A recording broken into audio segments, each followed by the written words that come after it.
My first instrumental memory was the fact that my parents bought a piano. And when I would come home from a show, the melodies would always still be swirling around in my head.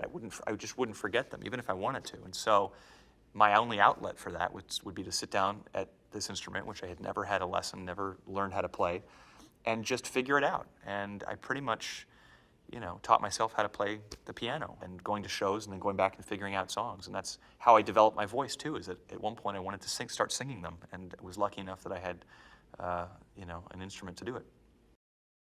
They say that being in band is very different than being in a band.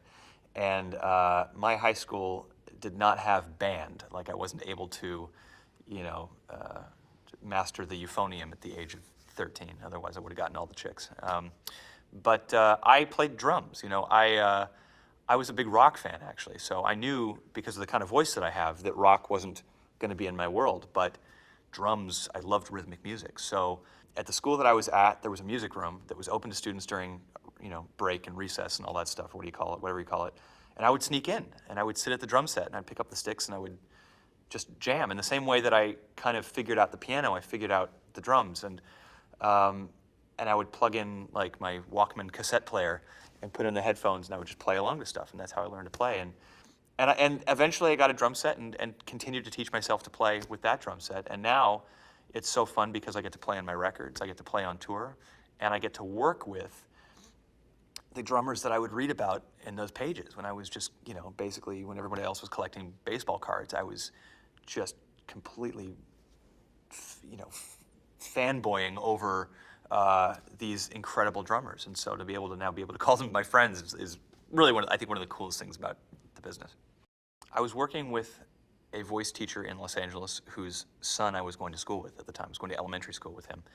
We would go over to his house for slumber parties and birthdays and things like that, and we would just all hang. Meanwhile, his dad, who was at the time teaching Michael Jackson and Stevie Wonder and Janet Jackson and all these amazing people, would be walking in and out of the house. And so when I started kind of singing to myself at home, he was nice enough to say, hey, come by and, I'd love to run through some scales with you sometime. You should sing a little bit. Eventually, he said, you've got something really special. I'd like to give you some lessons. And through those lessons, David Foster wound up calling this teacher and said, I need somebody young who can sing a song from, I think it was Phantom of the Opera. It was a duet, All I Ask of You, from Phantom of the Opera. Doing a concert for the governor of California. Michael Crawford just backed out. I don't want to go with another pro. I want to go with somebody who's young who can sing. And he gave him 5 tapes of 5 students. I was one of the tapes. It was the first thing I'd ever recorded, was this demo for this guy that I'd never heard of named David Foster.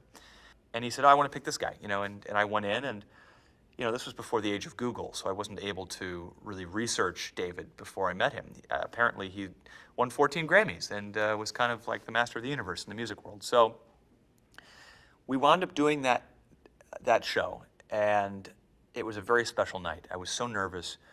It was my first time singing in front of an audience, which was about 25,000 people, full orchestra.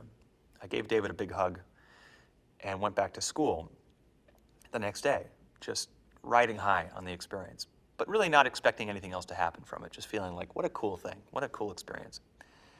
2 weeks later, he called me up and he said, hey, it's David Foster. I want to do something else with you. Listen, I'm at the Grammys. Celine Dion is here. Andrea Bocelli is supposed to sing the song that I wrote called The Prayer. Anyway, he can't make it for the rehearsal. He's sick, he's in Germany, he doesn't want to make it. So, will you come by and sing it with Celine until he gets here? And I was terrified because I'm kind of a high baritone, and Andrea's got this wonderful high voice. And I said, I just think that that's a little out of my range, David. I think that I don't want to embarrass myself in front of all these people, so I'm going to have to politely decline. And I hung up the phone and was kind of upset about it. And he called back and he goes, you're not understanding me. I'm not asking you, I'm telling you. Get your ass over to the Shrine Auditorium, 3 o'clock. I'll see you there. Then David and I had a story. We had this thing that we'd done, and he had me singing at a number of different events and different things. And he was the first professional person to really believe in me. He was the first person to have any kind of vision that the type of voice that I have, the kind of influences that I have musically, could be marketable. So David really was the one that pushed and got me signed. And we made a lot of great music together and continues to be a good friend.